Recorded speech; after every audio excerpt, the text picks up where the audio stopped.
Alors bonjour à tous. C'est une joie de pouvoir partager la parole ensemble et de pouvoir se fortifier ensemble autour de cette merveilleuse parole que Dieu nous a laissée. Elle nous étonne toujours et elle a tellement de révélations à nous donner durant toute notre vie ici sur cette terre. Alors, ce que Dieu a mis dans mon cœur pour ce message, le titre en fait c'est Demeurer dans le plan du salut. Alors on va avoir des projections de versets et je vous invite à lire ensemble dans Juges chapitre 13. Donc Juges chapitre 13. Alors je vous invite à ouvrir la parole, votre Bible, parce que ça ne sera pas affiché.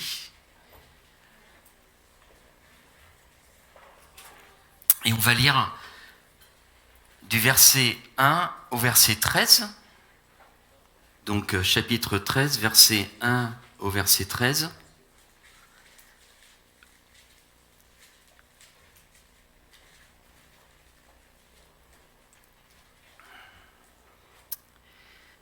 Les Israélites firent encore ce qui déplaisait au Seigneur. Le Seigneur les livra aux Philistins pour 40 ans. Il y avait un homme de Tsoréa, du clan des Danites, nommé Manoah, dont la femme était stérile. Elle n'avait pas eu d'enfant. Le messager du Seigneur apparut à cette femme et lui dit : « Toi qui es stérile, qui n'as pas eu d'enfant, tu vas être enceinte et tu mettras au monde un fils. Maintenant, je te prie, prends bien garde, ne bois ni vin, ni boisson alcoolisée, et ne mange rien d'impur, car tu vas être enceinte et tu mettras au monde un fils. Le rasoir ne passera pas sur sa tête, car ce garçon sera un nazir ou naziréen de Dieu, c'est-à-dire consacré à Dieu dès le ventre de sa mère. C'est lui qui commencera à sauver Israël de la main des Philistins. » La femme vint dire à son mari : « Un homme de Dieu est venu me trouver. Il avait l'aspect d'un messager de Dieu très redoutable. Je ne lui ai pas demandé d'où il était, il ne m'a pas fait connaître son nom, mais il m'a dit : tu vas être enceinte et tu mettras au monde un fils. Maintenant ne bois ni vin, ni boisson alcoolisée, et ne mange rien d'impur, parce que cet enfant sera nazir de Dieu depuis le ventre de sa mère jusqu'au jour de sa mort. » Manoah supplia le Seigneur : « Pardon, Seigneur, je t'en prie, que l'homme de Dieu que tu as envoyé revienne vers nous pour nous enseigner ce que nous devons faire pour l'enfant qui naîtra. » Dieu entendit Manoah et le messager de Dieu revint vers la femme. Elle était assise dans la campagne. Manoah, son mari, n'était pas avec elle. Elle courut vite dire à son mari : « L'homme qui était venu vers moi l'autre jour m'est encore apparu. » Manoah suivit sa femme, alla trouver l'homme et lui dit : « Est-ce toi qui as parlé à cette femme ? » Il répondit : « C'est moi. » Manoah dit : « Maintenant, quand tes paroles se réaliseront, quelles seront la règle et la conduite à tenir à l'égard de l'enfant ? » Le messager du Seigneur répondit à Manoah : « La femme se gardera de tout ce que je lui ai dit. » Et nous lisons le verset 24 et 25. « La femme mit au monde un fils et elle l'appela du nom de Samson. L'enfant grandit et le Seigneur le bénit. Le souffle du Seigneur commença à le travailler à Mahané-Dan, entre Tsoréa et Estaol. » Le récit qu'on vient de lire, c'est un récit important dans la vie d'Israël. À ce moment-là, nous pouvons peut-être... À ce moment-là, Israël était pris dans la main d'un ennemi. L'ennemi, c'était les Philistins. Et chose étonnante, c'est qu'ils étaient pris entre les mains de cet ennemi dans un pays que Dieu leur avait donné, un pays de la promesse. Et si on se rappelle bien, c'est qu'Israël avait été construit par la volonté de Dieu, que ce peuple avait grandi, s'était développé en Égypte, et que Dieu avait fait sortir d'Égypte, sauver d'Égypte, et avait conduit au travers d'un désert, et ensuite lui avait donné un pays, ce pays promis dans lequel se trouve Israël, en l'occurrence dans le texte que nous venons de lire. Simplement, Israël s'est retrouvé dans ce pays promis entre les mains de son ennemi, des Philistins. Et ça, moi, c'est quelque chose qui nous étonne. Pourquoi Israël, qui est béni par ce Dieu Tout-Puissant, se trouve maintenu, maîtrisé entre les mains de son ennemi? On peut lire, et on va donc projeter le verset qu'on trouve dans 1 Pierre 1, versets 3 et 5. Il va apparaître. Voilà. Il est dit: Loué soit Dieu, le Père de notre Seigneur Jésus-Christ. Dans son grand amour, il nous a fait naître à une vie nouvelle. C'est notre salut. Parce que nous avons accepté Jésus comme Seigneur et Sauveur, nous sommes nés à une vie nouvelle. Grâce à la résurrection de Jésus-Christ d'entre les morts, pour nous donner une espérance vivante, car il a préparé pour nous un héritage qui ne peut ni se détruire, ni se corrompre, ni perdre sa beauté. Il le tient en réserve pour nous dans les cieux. Vous qui il garde par sa puissance au moyen de la foi, en vue du salut qui est prêt à être révélé au moment de la fin. Le salut, on peut revenir au... Voilà. Le salut, c'est pas le salut d'aujourd'hui simplement. C'est pas le salut d'hier, c'est pas le salut que d'hier où on a au jour accepté un jour Jésus dans notre vie. Mais le salut et le plan du salut pour nous, c'est encore aujourd'hui. C'est-à-dire que nous sommes gardés par la puissance de Dieu en vue du salut qui va être révélé. Nous sommes encore dans le plan du salut. Et pour Israël, ils étaient encore dans le plan du salut lorsqu'ils étaient dans le pays promis. Simplement, ils ont oublié de maintenir une relation avec Dieu. Donc, on peut aller au prochain. Demeurer dans le plan du salut, c'est tenir ferme dans la liberté du Seigneur. Et c'est vrai que on doit faire attention à une chose. Quand Dieu nous sauve, notre rôle et notre désir, c'est de rester dans la liberté du Seigneur. Et il est dit dans ce verset, dans Juge 13:1, les enfants d'Israël fit encore ce qu'il déplaît à l'Éternel, et l'Éternel les livra entre les mains des Philistins pendant 40 ans. Et vous savez, quand ce peuple d'Israël a été pris entre les mains des Philistins, en fait, on voit qu'il a perdu sa liberté. Il a été maîtrisé, maintenu, contenu. Il a perdu sa communion avec Dieu. Ce qui est étonnant, c'est qu'on ne voit pas dans ce texte que Israël appelle Dieu, crie après Dieu en disant « Seigneur, libère-moi de cet ennemi ». Pendant 40 ans, il semble qu'Israël ne réagit pas.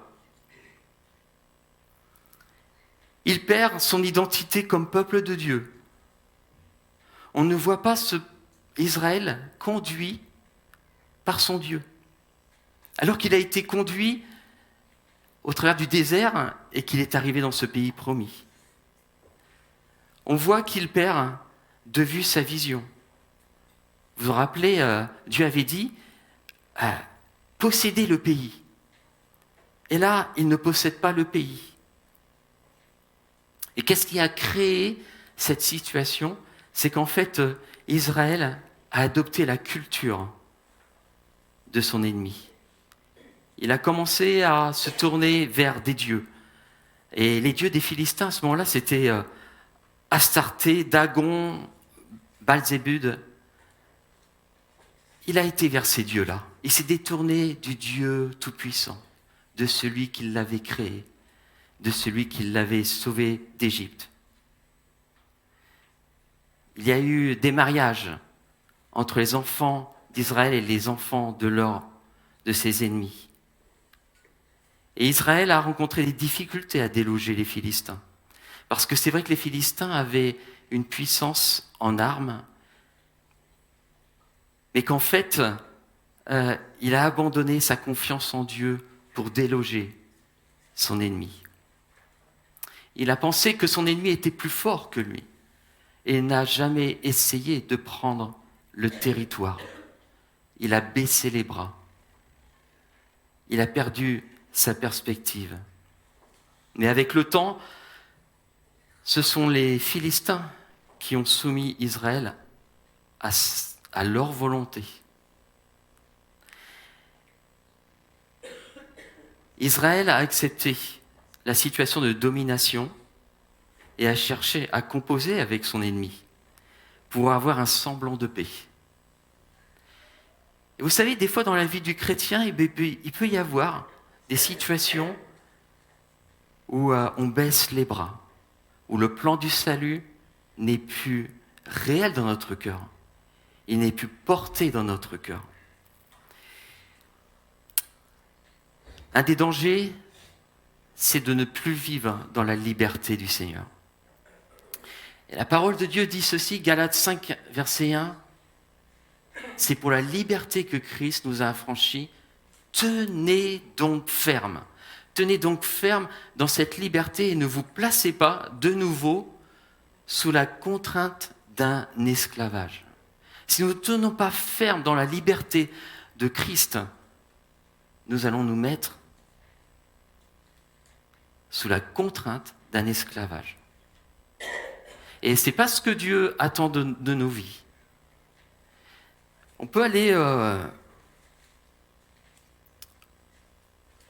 la prochaine projection. Donc veillons à rester unis à Dieu aussi.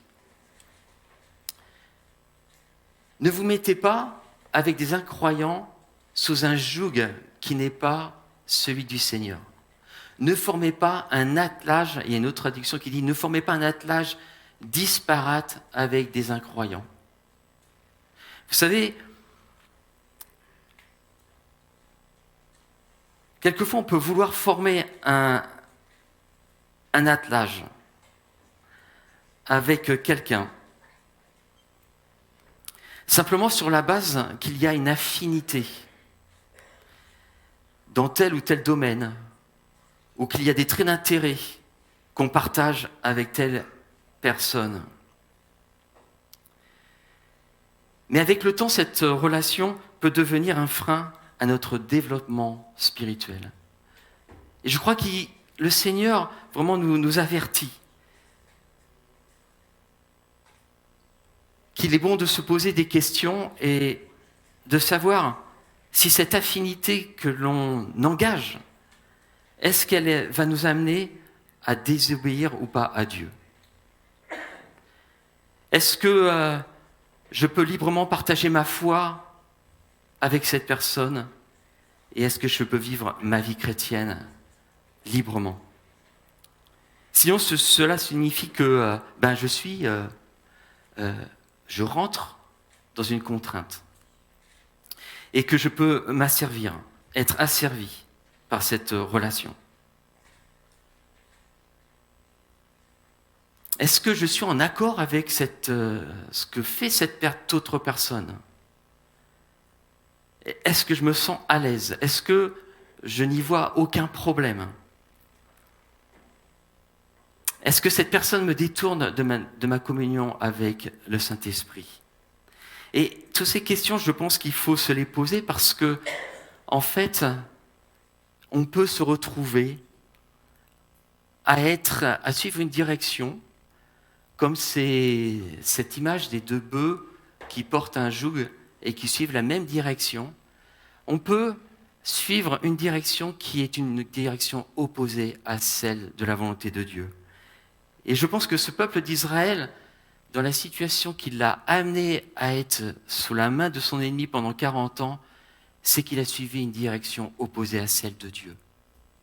Et Dieu veut nous encourager et nous dire, attention, tu es mon enfant, mais choisis le bon joug. On a entendu Samuel prier ce matin, choisis le bon joug. Le Seigneur nous dit que mon joug est doux et mon fardeau léger. Et le Seigneur veut que nous allions dans la même direction que lui. Une autre chose pour laquelle il faut que nous fassions attention, de façon à rester dans la liberté du Seigneur, c'est de veiller à ne pas nous endurcir. Dans Hébreux 3, verset 12, il est dit « Prenez donc garde, mes frères, que personne parmi vous n'ait le cœur mauvais et incrédule. » On peut rentrer dans une situation où notre cœur prend une mauvaise direction. Vous vous rendez compte qu'il parle à des frères. Prenez donc bien garde, mes frères, que personne parmi vous n'ait le cœur mauvais et incrédule. Ça prouve bien une chose, c'est que le salut, ce n'est pas le jour simplement où nous avons accepté Jésus dans notre cœur, mais nous avons besoin de rester dans le plan du salut et de veiller à notre cœur, afin de ne pas être incrédule vis-à-vis de Dieu, vis-à-vis de la parole de Dieu, au point de se détourner du Dieu vivant. Nous pouvons, à un moment donné, prendre un chemin qui nous détourne du Dieu vivant. Mais encouragez-vous les uns les autres, jour après jour, aussi longtemps qu'on peut dire aujourd'hui. Aujourd'hui. On pourrait tous dire aujourd'hui. Aujourd'hui, est-ce que je suis prêt à encourager mon frère et ma sœur aussi longtemps qu'on dise aujourd'hui, aussi longtemps qu'il y a un matin, qu'il y a un soir, à dire « Seigneur, je veux encourager mes frères et sœurs afin qu'aucun d'entre vous ne se laisse tromper par le péché et ne s'endurcisse. » Et vraiment, la volonté de Dieu, c'est qu'on soit vigilant. On ne peut pas prendre la vie chrétienne d'une manière légère en disant « C'est merveilleux, j'ai donné ma vie au Seigneur. Amen. Amen, ça c'est merveilleux. » Parce qu'à partir de là, le Seigneur a fait une œuvre dans notre vie. C'est merveilleux. Mais le plan du salut, c'est encore aujourd'hui pour nous. Et nous devons veiller à ne pas créer dans notre cœur un cœur mauvais, un cœur incrédule aux choses de Dieu, un cœur qui ne répond plus, qui ne résonne plus avec le cœur de Dieu et qui nous amène à un moment donné à être totalement détourné de Dieu. Veillons à cela. Alors, il s'est passé une chose, on peut aller au prochain. Ah oui. Ce que je voudrais dire, c'est quand même qu'à un moment donné, en prenant cette voie-là, on peut arriver à un point où on est complètement endurci.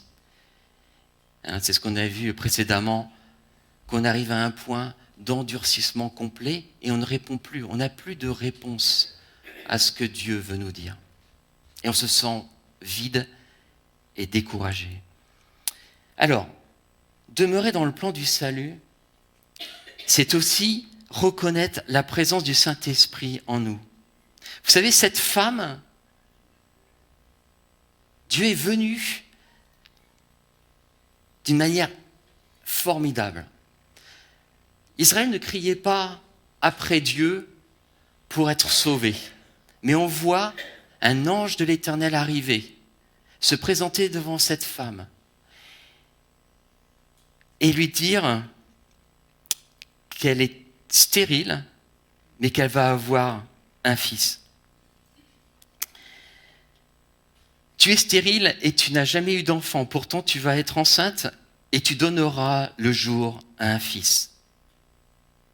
Et plus loin, il est dit, c'est lui qui commencera à délivrer Israël des Philistins. Et vous savez, cet ange de l'Éternel, il est reconnu que c'est en fait l'incarnation, la pré-incarnation de Jésus, qui existe déjà, qui était déjà existant et qui fait partie de la Trinité. Et il arrive là et il dit à cette femme qu'elle va avoir un fils. Et Dieu lui fait un don. C'est de porter un enfant, un libérateur pour Israël, mais aussi il deviendra juge en Israël. Et vous savez, il ne pourra libérer que par la puissance du Saint-Esprit qui est en lui.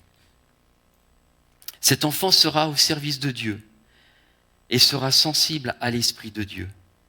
Il aura la faculté d'être conduit par l'Esprit de Dieu et de suivre sa volonté. Cet enfant ne sera pas fort parce qu'il s'appelle Samson, mais parce que l'Esprit de Dieu agit en lui. Il vaincra les Philistins parce qu'il sera conduit et saisi par l'Esprit de Dieu. Ce n'est ni par force, ni par puissance, mais c'est par mon esprit, dit le Seigneur. Et le Seigneur nous rappelle une chose, c'est que quand nous avons accepté Jésus dans notre vie, il nous a sauvés. Tout comme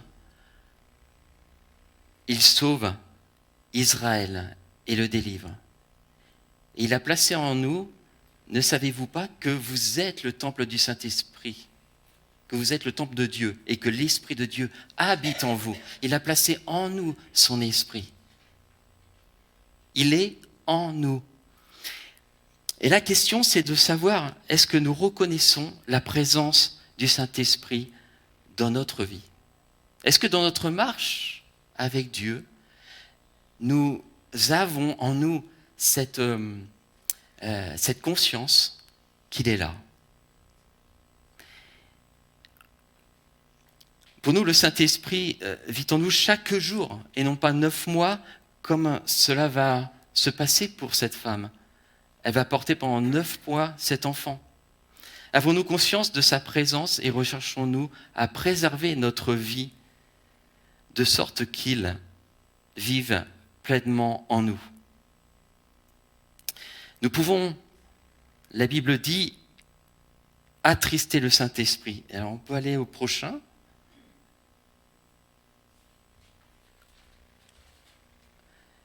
Nous pouvons attrister le Saint-Esprit. Je commence par celui-là parce que finalement, nous pouvons attrister le Saint-Esprit de Dieu, car par cet Esprit, Dieu vous a marqué de son sceau comme sa propriété pour le jour de la délivrance finale. Et dans notre vie chrétienne, il peut arriver que même lorsque nous reconnaissons la présence du Saint-Esprit dans notre vie, nous ne fassions pas attention à bien communier avec lui, à établir une relation avec lui qui soit correcte. Et peut-être que par notre vie, nous commençons à attrister le Saint-Esprit. Et ce que Dieu veut là où Dieu veut nous avertir, c'est que notre marche avec le Saint-Esprit, c'est une marche de sensibilité. sommes-nous sensibles à sa présence en nous et faisons-nous attention à ne pas l'attrister? Parce que, en fait, si nous ne faisons pas attention, au bout du compte, nous pouvons à un moment donné l'éteindre. Et vous savez, on peut vivre dans la maison avec quelqu'un et ne jamais communiquer avec cette personne. Ou mal communiquer et attrister cette personne. Finalement, on est dans le même lieu, mais la relation n'est pas bonne. Et donc, à la fin, on peut finir par couper toute communication parce que on a finalement éteint cette communication. Et avec le Saint-Esprit, Dieu veut nous mettre devant aussi le fait qu'il est là, reconnaître sa présence et vivre de sa présence. Alors, le prochain, où il est dit, à mon avis, là où il faut faire attention, c'est demeurer dans le plan du salut, c'est aussi prendre soin de notre communication avec le Saint-Esprit.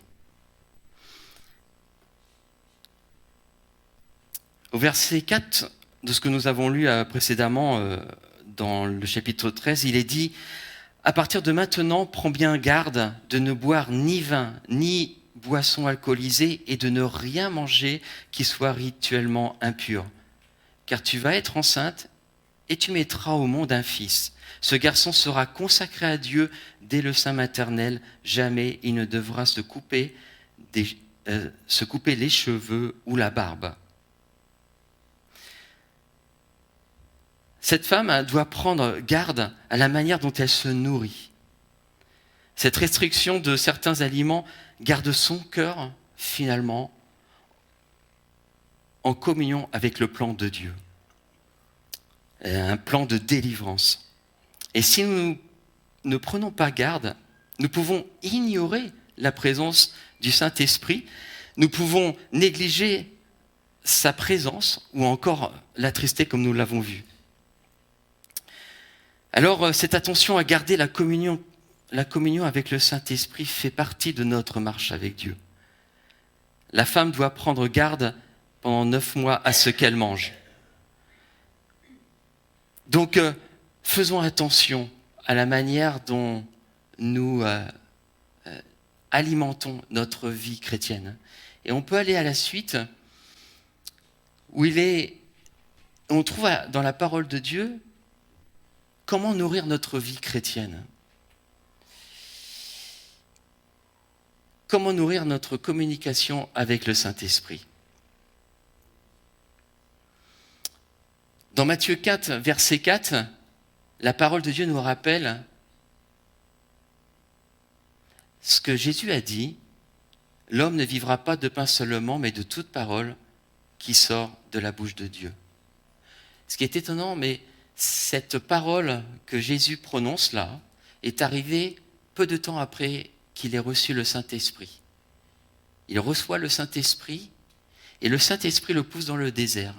Là, il y est tenté par le diable et Jésus répond « L'homme ne vivra pas de pain seulement, mais de toute parole qui sort de la bouche de Dieu. » Et nous avons besoin de la parole de Dieu pour alimenter vraiment notre communion avec le Saint-Esprit. Nous avons besoin de nous plonger dans cette parole et le Saint-Esprit va la rendre vivante en nous.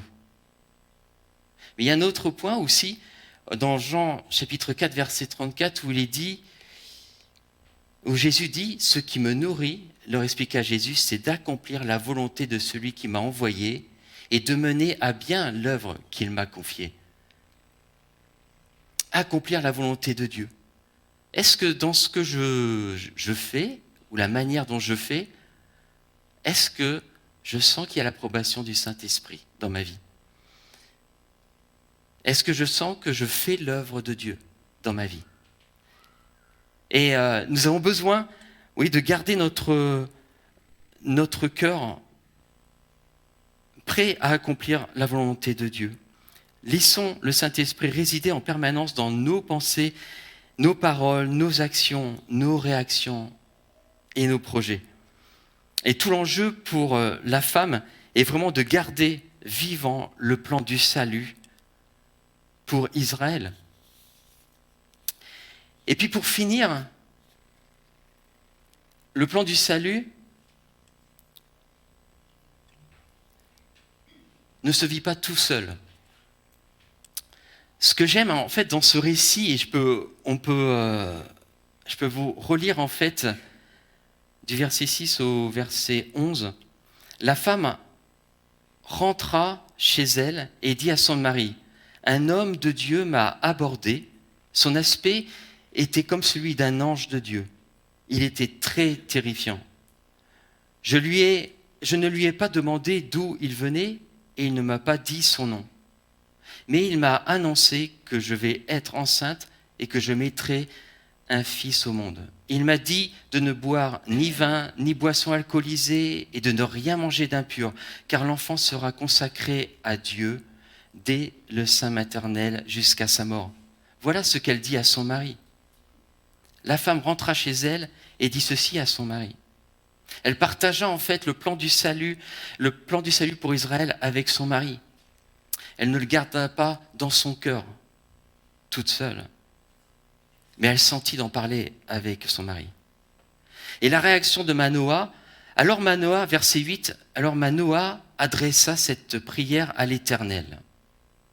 Manoah adressa une prière à l'Éternel. Je trouve formidable la réaction de Manoah.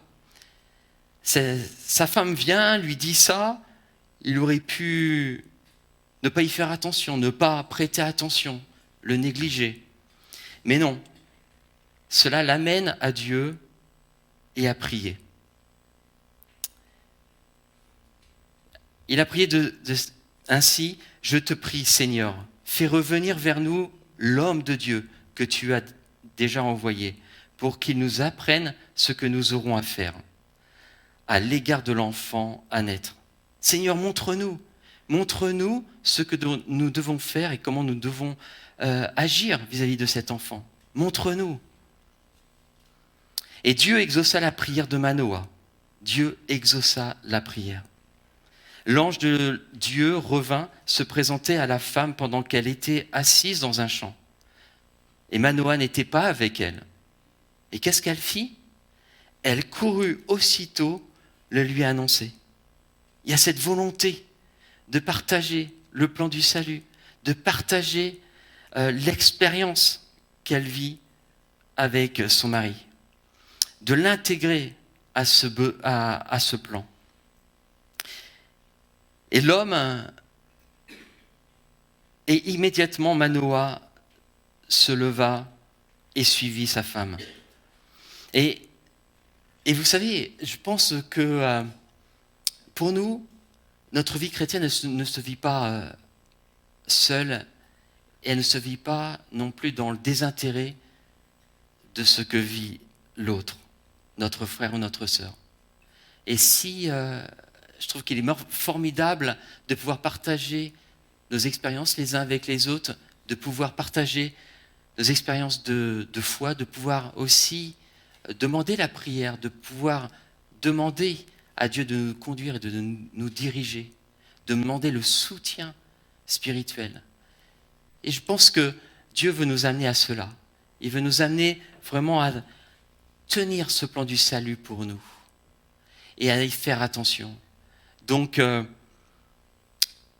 ce verset nous rappelle dans 1 Thessaloniciens 5, verset 11,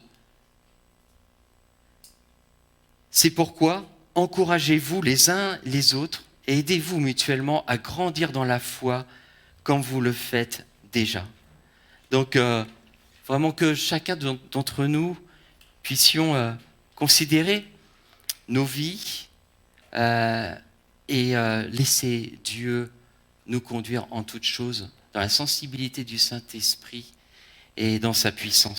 Voilà. Je vais... Oui, prions. Seigneur mon Dieu, je te remercie et nous te remercions pour ta parole et nous te demandons vraiment de nous aider à la recevoir avec joie et sans contrainte, mais vraiment à nous intéresser à ce que toi tu veux pour notre vie. Seigneur, c'est vrai qu'un jour, nous t'avons accepté, mais c'est vrai qu'aujourd'hui, c'est encore le temps pour nous de nous laisser attirer par toi, de porter nos regards vers toi, de marcher avec toi, de ne pas partir ni à droite ni à gauche, mais de marcher sur le chemin que tu as mis devant nous. C'est peut-être un chemin étroit et resserré, mais c'est un chemin aussi de victoire. C'est un chemin où tu te manifestes. C'est un chemin de puissance. Un chemin où tu ne nous laisses pas, où tu nous conduis et nous diriges. Seigneur, nous avons besoin de toi. Nous avons besoin de l'action du Saint-Esprit dans notre vie. Nous avons besoin de marcher dans cette sensibilité du Saint-Esprit. Donne-nous, Seigneur, de le vivre. Donne-nous, Seigneur, de ne pas nous en éloigner ni à droite ni à gauche.